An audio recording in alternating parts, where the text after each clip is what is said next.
forma en que por medio de un proyecto que lleva Maru a Casa Inca de Menores Migrantes, se hizo un boom, ¿sí? Se hizo un trabajo muy bonito, un trabajo bien hecho, un trabajo que va lo científico que tiene que ir, que va la calidad, que va la voz de los migrantes, que va todo reunido, ¿sí?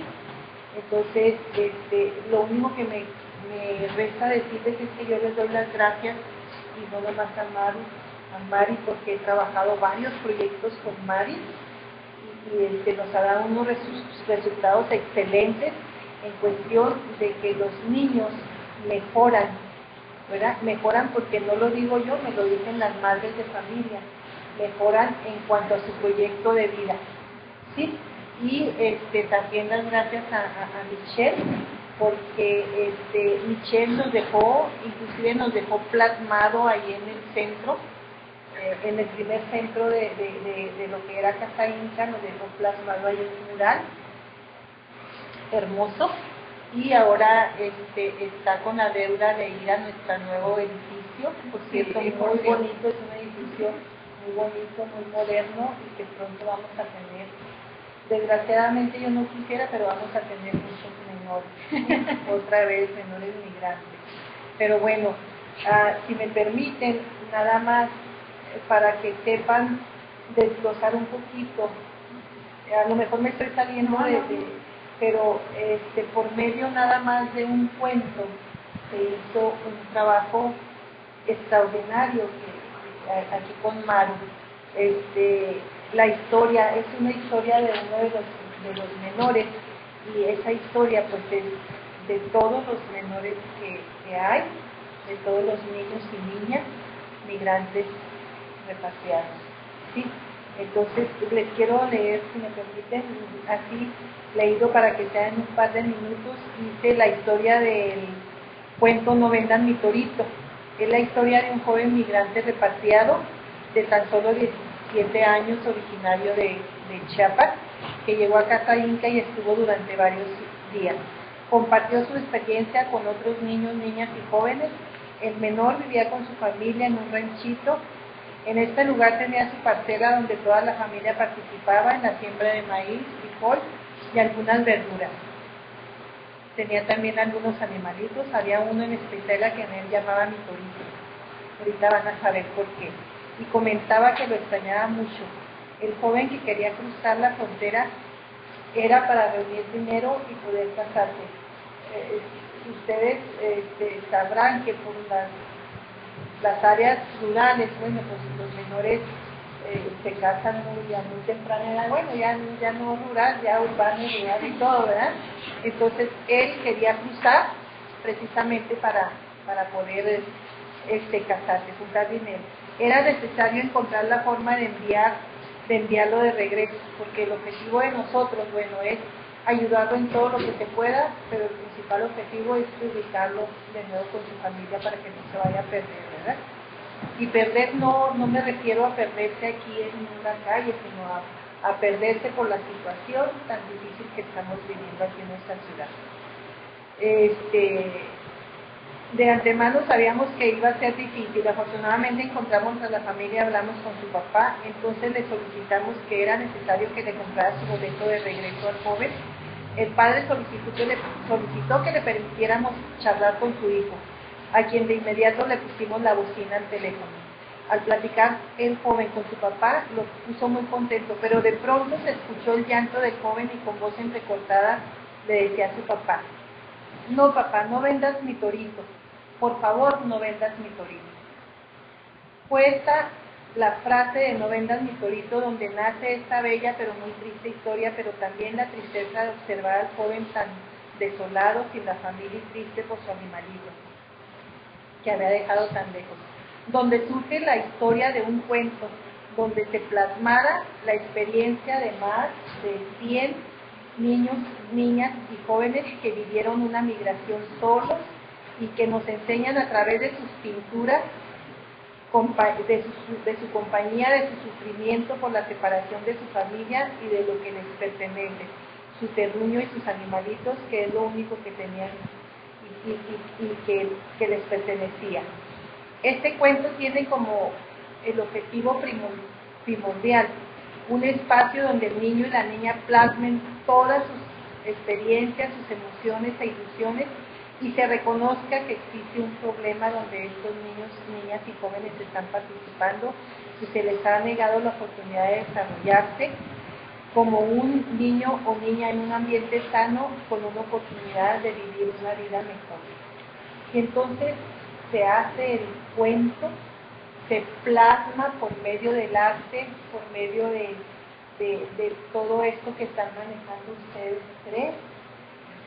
Los niños plasman ahí todas sus emociones que nosotros como asociación pues no sabíamos de qué manera pudiéramos sacar esto que traían los niños, pero cuando llega Mari, pues Mari sí supo, por medio del arte y de todos sus conocimientos, pudieron hacer cuadros tan maravillosos que han dado vuelta al mundo. Yo les quiero decir que por medio de la UAI, en México, en Tijuana, en Casas Grandes, en Canadá, en muchas partes han ido esos cuentos, esos libros, y pues les doy las gracias porque por medio de esto se oyó la voz de estos niños que la gente y mucha gente los ve como un fantasma nada más. Muchas gracias.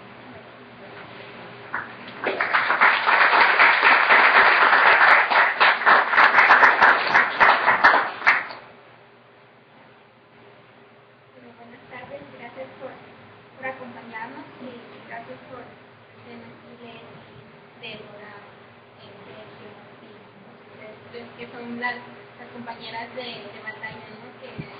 que ha aprendido mucho de Michelle y Manu, me han enseñado mucho en cuestión de los proyectos.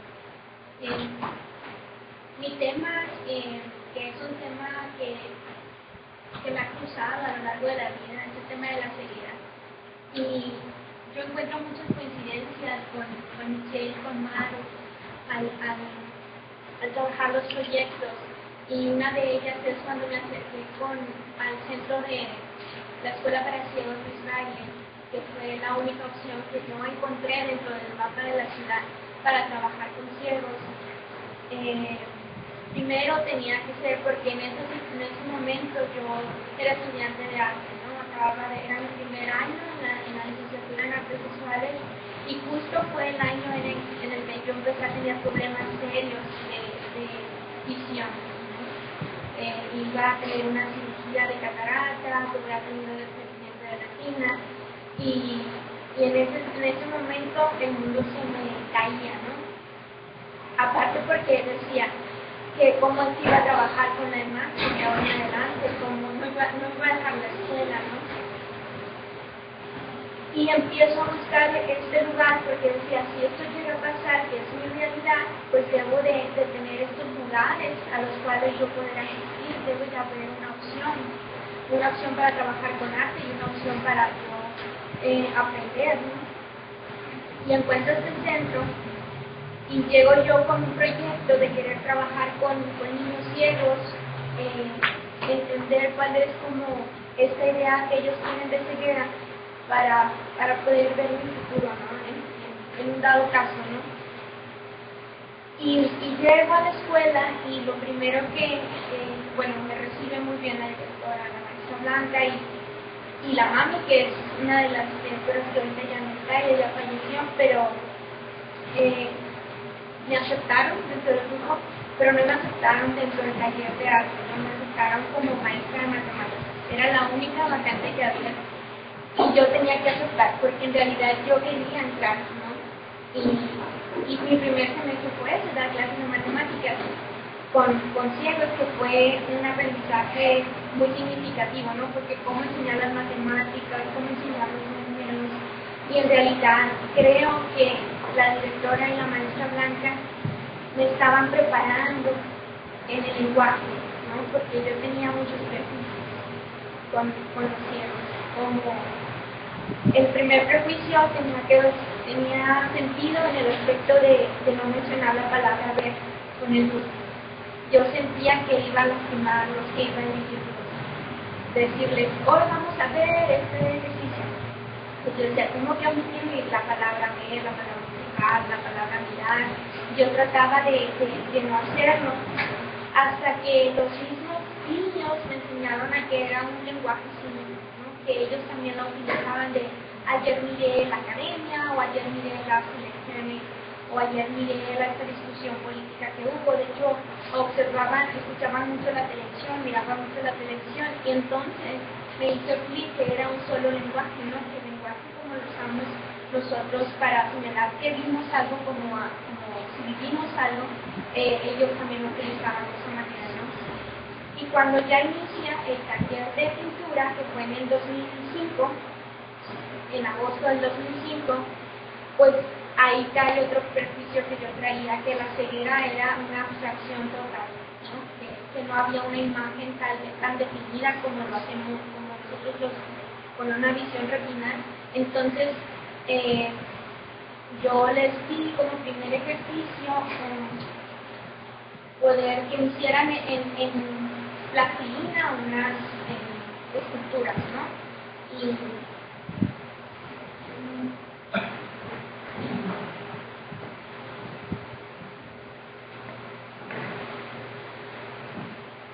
Y las primeras esculturas, yo recuerdo que yo llegué a la clase y me enseñan una escultura con muchas formas. Entonces yo les pedía que ellos me explicaran de qué se trataba. No es esta pieza en sí, es otra. Pero entonces me dijeron que era un león. Y luego empezaron a explicar todo lo que era el león y todas las características físicas que el león tenía, y yo estaba sorprendida, ¿no? Un poco extasiada de lo que ellos me decían, y que yo según mi manera lo veía dentro de esa estructura. O sea, para mí era un león también. Con el tiempo yo me enteré que me tomaron el pelo, que en realidad no habían visto el ejercicio, y que lo hicieron en 5 minutos y me dijeron que eso era un león y porque tenían que cumplir, ¿no? Pero me costó, creo que un semestre, entender esto, que eran tan listos que ellos sabían cuál era mi debilidad y lo iban a utilizar, ¿no? En un momento de que se vieran ahí. Después, y me di cuenta porque en realidad sacaban formas visuales muy específicas, ¿no? Como estos cuerpos. ¿No? Estos cuerpos tienen un detalle en la manera de trabajar el rostro, los ojos, la nariz, la boca, que cuando uno lo toca tiene más detalles a uno, más que visiblemente. Y yo dije, no, este no era un león, ¿no? Este era un ejercicio express que se sacaron de la manga para cumplir, ¿no? Y ese es otro de los aprendizajes que tuve, ¿no? Muy fuerte, que la ceguera no es una oscuridad total, que no es una abstracción total, que existen imágenes ápticas que después entendí junto con la teoría y junto con la práctica con los niños, que son estas imágenes que le van definiendo al ciego qué es lo que está tocando, ¿no? Y que eso, lo que está tocando, genera una imagen mental y está muy pegada con lo que nosotros vemos retinalmente, ¿no? Entonces, el acercarme a la escuela, primero como un proyecto personal, yo en realidad no es que quería entender a los ciegos, después me di cuenta con los años, sino es que quería entenderme a mí, ¿no? También, no solamente a cómo ellos construían la ceguera, sino cuál era mi idea de ceguera, cuáles eran mis prejuicios, y empezarlos a hacer a un lado para entonces sí aprender junto con ellos, ¿no? Al mismo tiempo que ellos trabajaban sus esculturas, sus pinturas en el taller, yo iba trabajando a la par, ¿no? Sobre lo que mi noción de ceguera, cómo es que iba cambiando. Y después, junto con el grupo, yo soy muy lenta para trabajar en los proyectos, muy lenta, ¿no? Cada uno de los proyectos tenía una duración de 1 año, algunos duraban 2 años.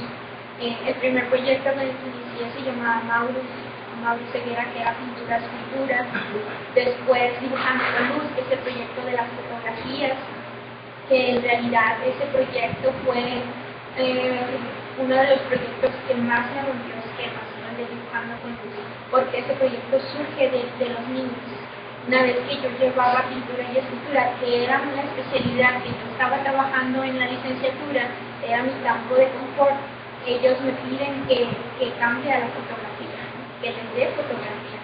Y entonces tengo que hacer alianzas con otros compañeros estudiantes y con mi compañera Saray Verdugo, que ella ahorita está en Zacatecas estudiando filosofía, que es una de mis compañeras con las cuales yo he trabajado también los proyectos desde el inicio con estas inquietudes, y ella se movía más en el campo de la foto, ¿no?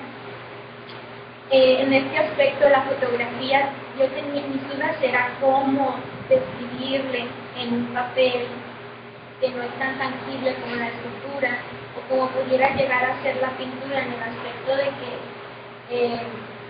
se trabajaba conmigo, ¿no? Con una especie de relieve, cómo hacerlo en un papel fotográfico, que en su manera de tocar es plano totalmente, ¿no? O sea, cómo poder llegar a la tridimensionalidad en la imagen.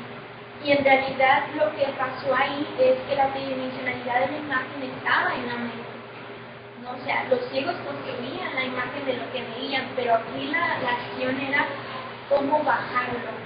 Y era una descripción, o sea, la fotografía era una imagen mental de lo que se había tocado, entonces ellos hacían la descripción en el papel fotográfico de lo que ellos habían tocado. Entonces, algunas de las fotografías que ustedes van a ver aquí en la exposición de Artimán tienen estas descripciones de lo que él imaginó al momento de capturar la foto, lo que es un recuerdo, en realidad, y que lo está asociando a emociones, a sentimientos, a olores, a sonidos, que es un recuerdo muy amplio, ¿no? De un solo momento, de un solo instante. También dentro de este grupo, con los niños, que yo empecé a trabajar con ellos cuando ellos tenían 10 años, 9 años, ahorita ya son adultos, tienen 18, 19 años, ¿no? Y que vi pasar ese crecimiento que ellos tienen y que de repente yo siempre los vi de 12 o de 14 y hasta que me dicen, pero no, tienen 18, ya tienen 18, ¿no? Entonces, pasé un gran tiempo con ellos, ¿no? Y el trabajo con la comunidad, yo como artista, que mis herramientas son las imágenes, y de alguna manera el tener que salir para sacar imágenes de este entorno y poderlas trabajar, ya sea en pintura o en otro medio, me confrontaba siempre con lo que yo creía o lo que yo pensaba, y eso me ayudó mucho para avanzar, ¿no? Para no estancarme solamente en una idea de la ceguera es abstracción, la ceguera es quizás planada, ¿no? La ceguera es una textura total, y no, o sea, la ceguera es mucho más que eso, ¿no? Tiene unas posibilidades de explorar en las cuales cada día se van abriendo muchos caminos. Y dentro con el grupo también aprendí a no, siempre yo pretendo romantizar a los niños, ¿no?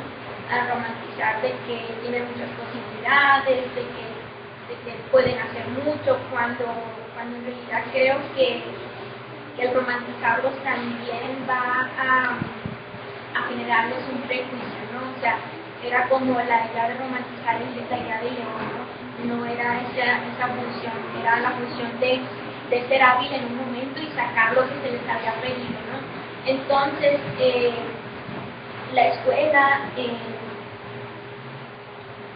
me ha impulsado mucho a poder ver otros aspectos que yo no había tenido muy presentes, ¿no? Creo que es la manera en la que me confrontan de lo que yo sé a lo que está pasando, me genera muchas preguntas, ¿no? Yo encuentro muchas uniones también junto con Michelle y con Maru, porque primero el abordar o trabajar con niños a veces es complejo, ¿no? Desde aprender cómo darles su espacio, cómo no intervenir demasiado, ¿no? Creo que eso es de lo que hemos aprendido, ¿no? A no intervenir, a veces hay que dejarlos y ellos van a ir sacando sus maneras de trabajar, ¿no? Para mí es muy fácil dar un taller de pintura con los ciegos porque el tiempo es tan lento con ellos O sea, trabajan con hilo, solamente trabajamos con hilo, pintura blanca y pegamento y una base. Y cada parte la van colocando como si fuera un lápiz, entonces tienen que esperar a que seque el pegamento y luego hasta que forman una imagen, no van a poder ver que de ahí sacan rostros complejos, con muchos detalles, y el trabajo dura semanas, ¿no? Para poder generar una sola imagen, una sola pintura. Y es un grupo muy chico, ¿no? Son 6 estudiantes. Y dentro de esos 6 estudiantes tienen diferentes edades. Hay adultos que tienen 18 años, pero también puede haber una niña que tiene 7 años. Entonces, también los tiempos dentro del mismo grupo son más lentos. Y por lo regular siempre somos 2 o 3 personas dentro del taller, ¿no? Que una persona va a tener 3 niños o 2 niños. Entonces hay mucho detalle con ellos.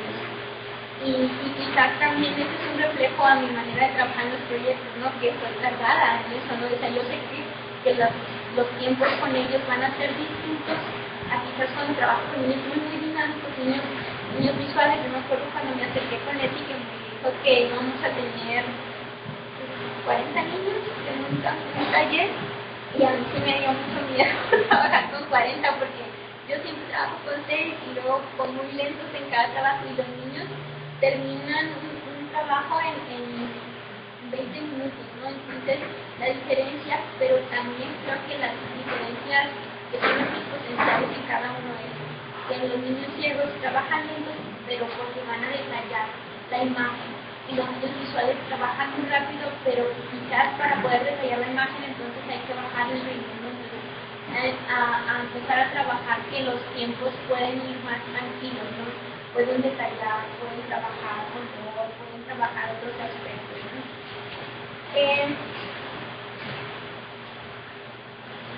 También otro aspecto muy fuerte que yo trabajé, bueno, que abordé en la escuela fue la pérdida de una muerte de la directora, que fue la que me abrió las puertas de la escuela, que fue la que me enseñó muchísimo junto con el grupo.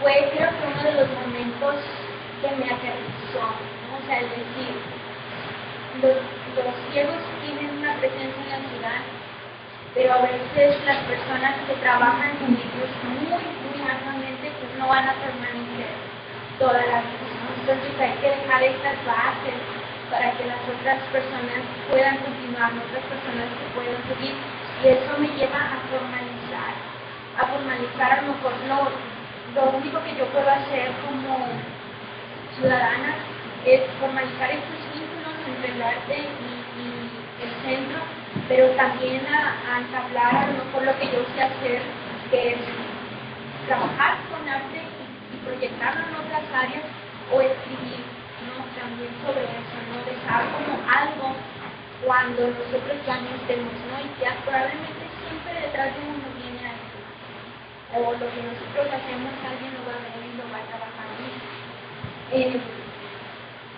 Y también me enseñó que no se va a caer, ¿no? Todo lo que se ha hecho no se va a ir. La directora, la maestra Marta, que no nos pudo acompañar ahora, ella es ciega y ella es la que más me ha guiado también con los niños.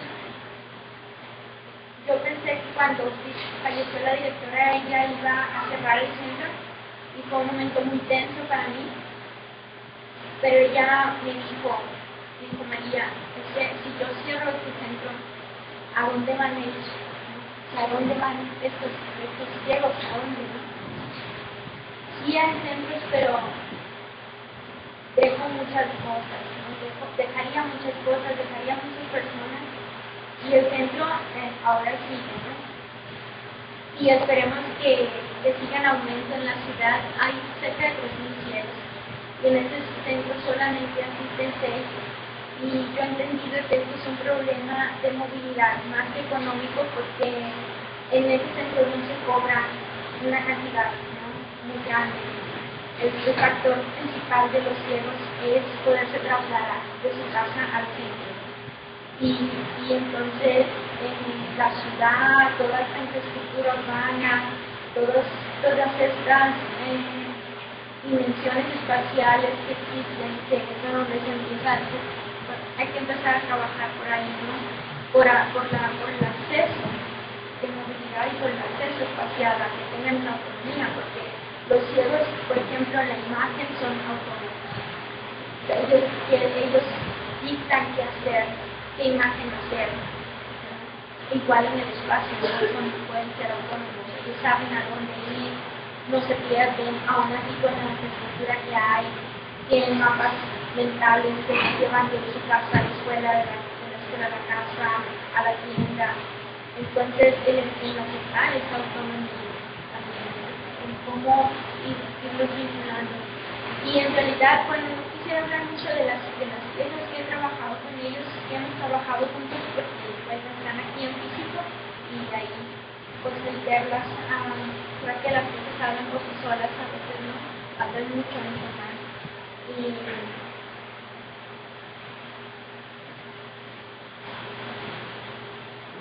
Y creo que eso es hasta ahorita como yo quisiera cerrar con una pregunta que se establece desde el Renacimiento, que es una pregunta de cómo se crea la idea de figura un ciego, que es la pregunta con la que yo inicié en el 2005, ¿no? Cómo se crea la idea de figura o de imagen un ciego, y que no es una pregunta que yo solamente me estoy haciendo, sino que se ha hecho por muchísimos años y en muchos lugares, ¿no?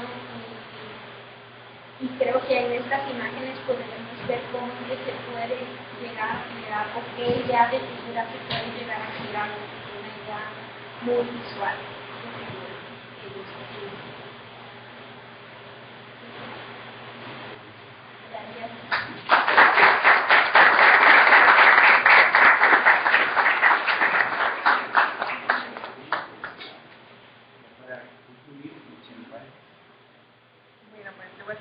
Voy a hablar sobre la participación que hemos tenido con la chica trans.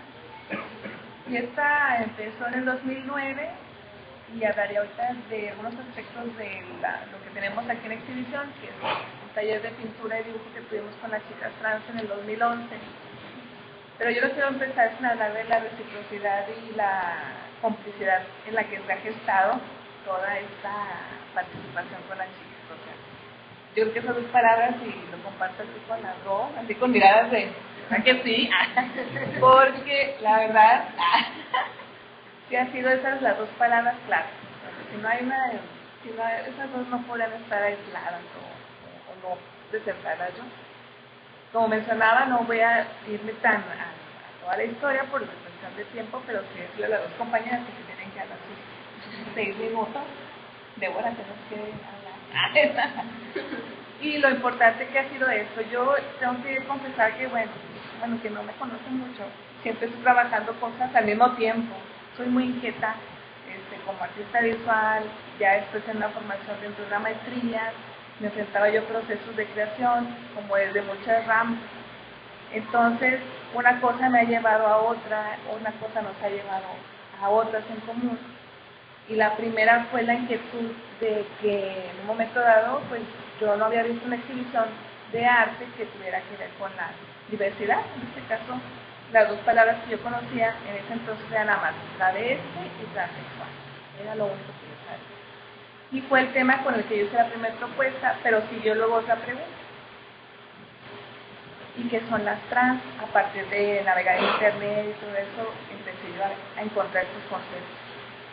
Pero no podía ir a hacer una exhibición de arte sin ir a un espacio y veraz, ¿no? Conocer de qué se trataba. Y ahí empezó toda esta aventura que ha impactado mi vida, mi familia y bueno, y puedo decir que a las tres ha impactado muchísimo. Y bueno, esa vagancia, pues como yo soy muy vaga, hay que decirlo, me llevó luego a trabajar ya en un proceso inmerso de investigación, que es el que se está ahorita llevando a cabo, ¿no? El proceso. En específico, hicimos 2009, fue nuestra primera colaboración, a partir de yo conocer a Débora. De hecho, ya éramos 11, que ya ves que la conocí, ya estaba ella descansando en su casa prácticamente, yo ahí fue impertinente ya a molestarla y de que quería platicar con ella muy amable como siempre. nacido, me dio su número de celular y después nos quedamos de ver. Y de ahí pues empezamos. La primera aproximación que yo tenía era no nada más hacer la exhibición sobre arte visual y una interpretación de estos dos temas, como mencionaba antes, sino que existiera un panel donde pudiéramos conocer a una chica y saber esta parte de la historia y que nos explicara a alguien de qué se trataba. Pero siempre tener esta voz, ¿no? Veraz, de qué se trata. Porque creo que es importante acercarse para poder conocer, para poder comprender una realidad que yo sabía también desde mi adolescencia, pero que no podía entender de qué se trataba. Y ahora, a partir del tiempo, pues tiene que ver con el ser mujer, que ser mujeres son muchas cosas, que ser mujeres significa ser de diferentes formas, que no es la cuestión biológica, que es muchísimo más, ¿no?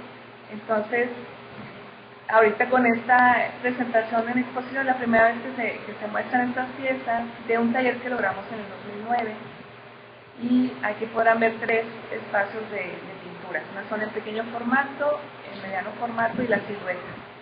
Las siluetas tienen que ver con hacerles una pregunta tan sencilla como ¿quién eres tú? Háblame de ti a partir de recorte, a partir de sus palabras. Entonces cada una procedió a pintar y delineamos el cuerpo de cada quien, ponerlo en el papel y cada quien empezaba a dibujar, ¿no? En colaboración.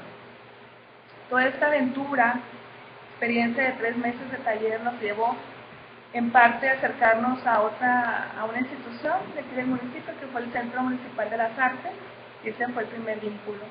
Algunas de las chicas que participaron en el taller no conocían, a pesar de el centro ser un espacio conocido, pero no habían ingresado al tema. Esta fue una de las primeras como aperturas, ¿no? Lo que permite el arte es crear estos canales de comunicación, de visibilización, y por eso decimos que coincidimos en estos proyectos, porque trabajamos con personas que existen, que viven la ciudad de manera muy diferente, pero que no tienen una visibilidad social. Eso es lo que encontramos así, como el eje común. Otra parte de las pinturas tiene que ver con sus inquietudes, como ellas, qué tema les llama la atención, y eso lo van a recorrer ahorita. Entonces, yo quiero aquí compartir invitar a Débora que haga un comentario de cómo ella, y luego Olga Nayeli Cortés, que yo tengo que mencionar, que empezamos con el primer evento para obra de teatro 2010. El amor no la guerra, hasta el amor no la guerra, fue el evento en que empezamos a trabajar juntas y producimos el evento donde se presentaba la obra de teatro de las condoneras en ese entonces. Y ahí pues, yo creo que ahí empezó realmente como esta colaboración horizontal, tomando las palabras de Marlo así, y siempre ha sido la constante. Como les digo, esto ha sido así, en horizontal y en conjunto. No sé qué Bueno, no, pues fue bien gratificante el haber llegado en aquel entonces La Cruza, porque nosotros como colectivo, como organización, como Grupo FANI, lo que hemos buscado en toda esta trayectoria es concientizar a la población en general de lo que es en realidad el término transgénero, o qué es lo que las transgéneros estamos esperando o buscando, y básicamente eso es a lo que nos hemos dedicado. En esa búsqueda de organizaciones que quisieran unirse al Grupo FANI o al colectivo de mujeres transgénero para seguir en nuestra lucha de seguir concientizando, pues nos encontramos a la Cruza. La Cruza nos invita a un evento en aquel entonces que era, ¿cómo se llamó? La miscelánea. La miscelánea se llamó la miscelánea. Entonces ahí tuve la oportunidad de presentarme y exponerle a los participantes lo que nosotras somos, lo que nosotras estamos buscando y lo que nosotras estamos esperando de la sociedad. Afortunadamente, después de este evento que tuvimos, pues los lazos fueron así como que ya somos madres y hijas, porque encontramos en La Cruza, en Michelle y en Olga Nayeli, aquel vínculo que nosotros estábamos esperando de alguna organización que nos quisiera ayudar. quizás en aquel entonces para nosotras como colectivo de mujeres transgénero, sí era difícil encontrar ese vínculo, cómo podríamos unir una organización que está defendiendo los derechos humanos de la población trans con una organización que es de cultura, y si era así como que, o sea, qué raro, ¿no? O sea, qué extraño, ¿cómo vamos a poder unirlo? Hoy ya pasaron varios años, y cada vez que vemos un trabajo de Michelle Páez y de Olga Nayeli, conjuntamente con las maestras, decimos, qué hermoso trabajo se ha estado haciendo. Cuando Michelle Páez presentó la exposición de pinturas del tema trans, cuando Olga Nayeli presentó la exposición de fotografías del tema trans en el Museo del Chamizal, saben que nosotros nos sentimos tan honradas y tan calladas, porque ya no teníamos que hablar. Alguien más estaba hablando por nosotras, y no estaban hablando ningún dialecto, estaban simplemente poniendo sus fotografías y sus pinturas, y seguían haciendo algo por esta organización que ha estado defendiendo los derechos humanos de esta población. Entonces, hoy ya pasaron los años y podemos encontrar ese gran vínculo que se formó en el 2009, después de esa miscelánea, y que podemos decir, híjole, qué padre, no sé, a lo mejor Dios o la divina providencia o el santo parado, no sabemos quién hizo que este vínculo se reforzara y que hiciera que ellas sigan hablando de nosotras y que nosotras seguimos hablando de ellas, y que esto ha hecho que el Grupo Fanny sea más grande, que la Cruza sea más grande y que hoy sea Arte Imán. Entonces, gracias a ese proyecto de unir fuerzas, de unir voces y de unir experiencias, hemos logrado que el Grupo Fanny siga hablando de cultura, y aquí estamos plasmados. Muchas gracias, Misha York.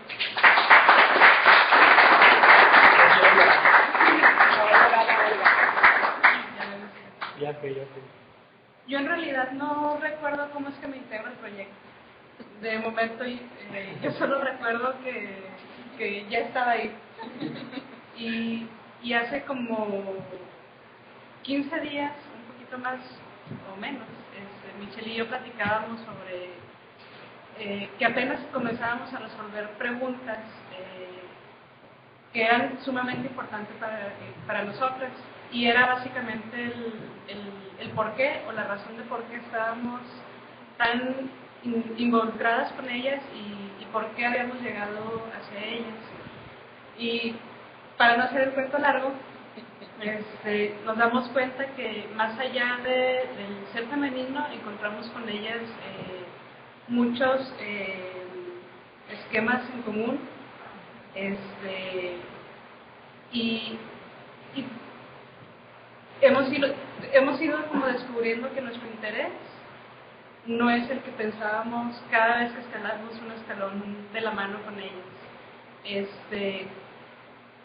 Algo que a mí me emociona mucho y algo que a mí me alegra mucho de poder estar aquí con todas ustedes, pero sobre todo del lado y de la mano de todas las trans que nos han confiado y que nos han permitido trabajar y colaborar con ellas, es que nos hemos vuelto, no sé si más sensibles a críticas, a bromas, a malos comentarios, porque nos vemos reflejadas en ellas como si nosotros fuéramos las diferentes.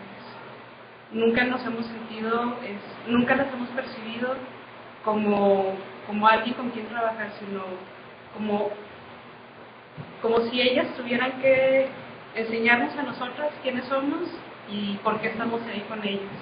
Y creo que hemos aprendido tantas cosas de la mano de Débora, que ha sido como la persona más cercana a nosotras, y ha sido quien nos ha permitido y nos ha abierto las puertas para que chicas como Mireya, que está aquí presente, y todas las demás nos tengan la confianza de abrirnos las puertas de su casa, conocerlas, de conocer un poco de sus historias, y de repente entender que no hay nada más hermoso en esta vida ir a un lugar con ellas en el cual regularmente no las podríamos ver. Yo recientemente abrí un local de fotografía en Las Misiones, que es un lugar un poquito complicado en relación como ese tipo de temas. Y me da tantísimo gusto saber que las chicas pueden llegar a mi local a visitarme y para mí no pasa nada. No sé para los demás, pero para mí es algo completamente normal y es algo que debería de suceder. Y debería de suceder en todos los lugares. A mí me da mucho gusto pasearme por el centro comercial con mis amigas y que nos volteen a ver, porque eso quiere decir que vamos poco a poco de la mano abriendo espacios. Y creo que hasta el momento es como lo más importante que hemos logrado con ellos, ¿no? Que más allá de todo proyecto a nivel personal, somos parte de su familia y ellas son nuestra familia. Quisiera cerrar, porque quería empezar a dar como mucho Roberto sobre lo mismo, con una experiencia que tuve este domingo. Me tocó cubrir un evento que se denomina Arte en tu Parque. Es un evento que Arte en el Parque lleva a las colonias. Es un arte en el parque chiquito, ¿no? Este evento que me tocó cubrir fue en Altavista. Casi por finalizar el evento, realizaron un concurso de baile para entregar algunos premios. En este concurso de baile hacen dos filas, ¿no? Niñas y niños. A la mitad del concurso se mete un niño y le pide a los chavos que están organizando todo que lo deje participar. Le pide que baile, empieza a bailar, le dice está bueno, forma, y le señalan la fila de los niños. Y de pronto él se pone en la fila de los niños. Entonces como que de repente a nadie, como que no entendimos qué era lo que estaba pasando. Los chavos le dicen, no, de este lado. El niño voltea y les dice con una tranquilidad absoluta, no, yo voy aquí, esta es mi fila. Y de atrás se escucha la voz de los familiares diciendo, sí, él va en la fila de los niños. Para mí fue un impacto total, porque yo estoy segura de que si esto sucediera en todas las casas, en todas las familias, muchas de esas historias,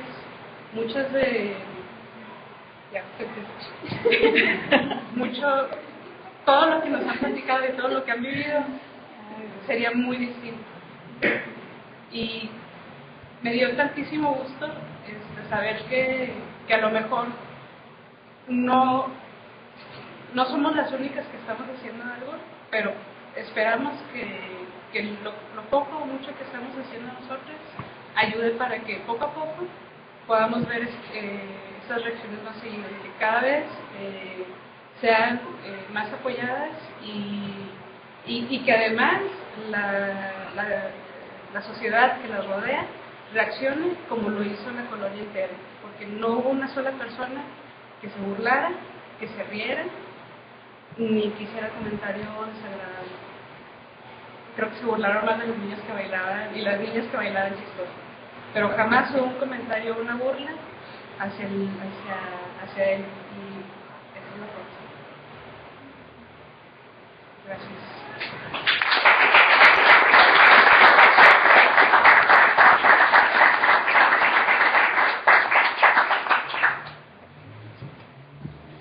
Les ofrezco una disculpa antes. Ya no haciendo una cuestión de duda. Me gustaría hacer unas conclusiones. ¿Nos recorremos? Recorremos para no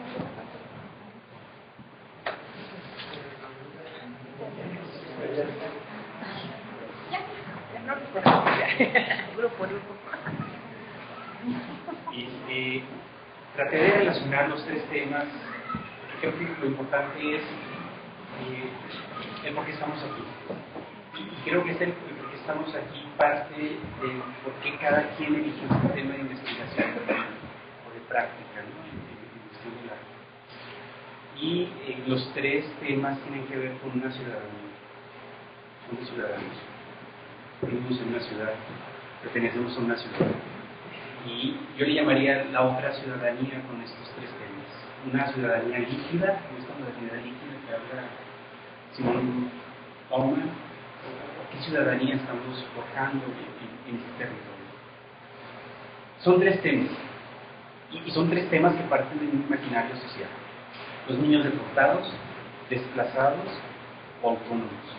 Esa es una cuestión. Los invidentes o quienes ven sin mirar, como diría Carlos Castañeda, su maestro don Juan Matos. O las mujeres y aportando trans, porque también está el otro concepto de mujer. Estos son imaginarios sociales que se abordan desde el arte, eso es algo interesante, y esa es la posibilidad que ofrece el arte. Asignación de roles, una cuestión de discriminación.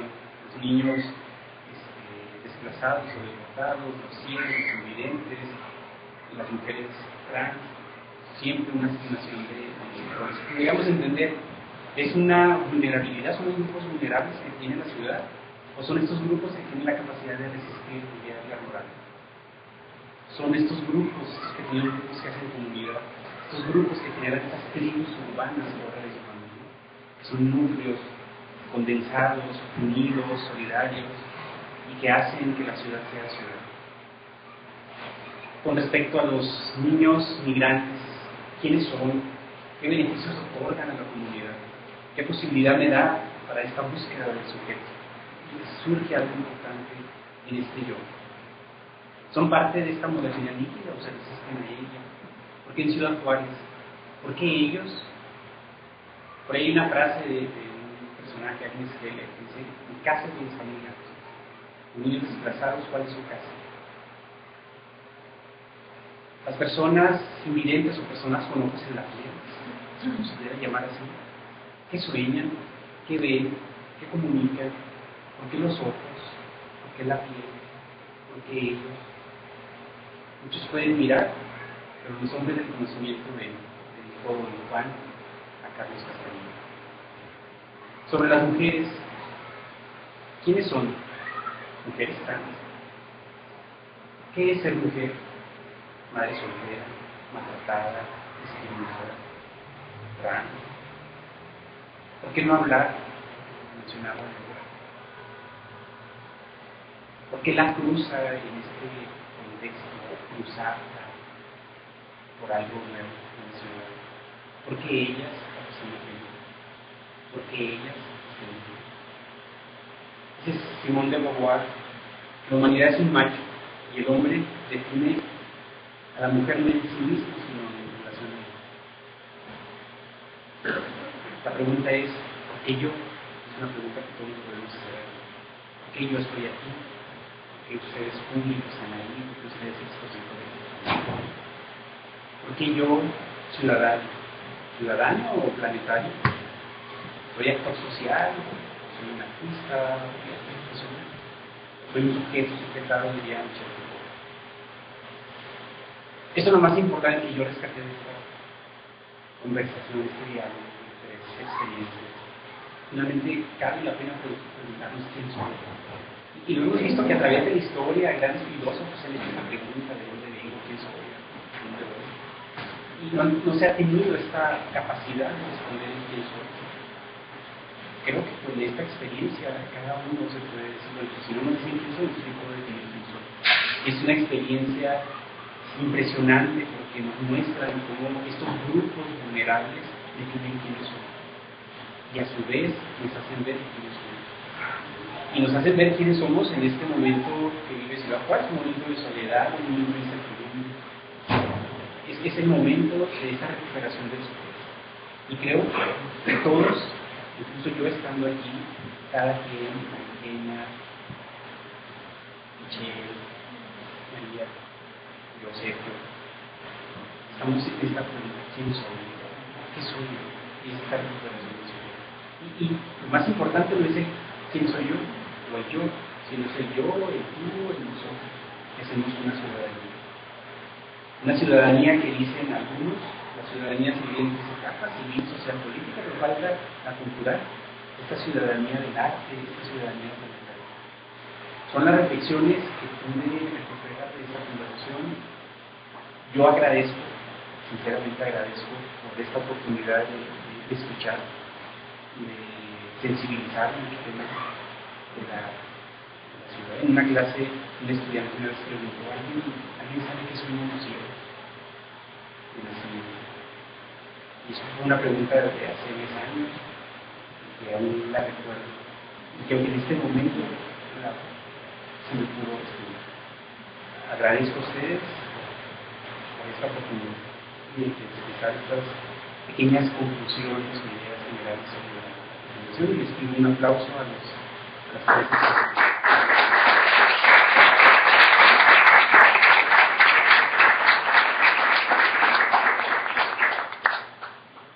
No sé si tengan alguna pregunta, algún comentario. ¿Sabe qué? ¿Qué sueñan los ciegos de nacimiento? ¿Alguna pregunta para compañeras? Bueno, pues agradecerles aquí, los invitamos a seguir conviviendo, ahorita compartir con nosotros aquí un pequeño libro que tenemos preparado para ustedes, y acerca de la exposición, pues vamos a visitarla, no se nos vayan, hay una sorpresa para todos nosotros, por favor, no se retiren en media hora. Así que mientras convivamos, platiquemos, nos divertimos, pero no se vayan. ¿Eh? Continuamos. Gracias.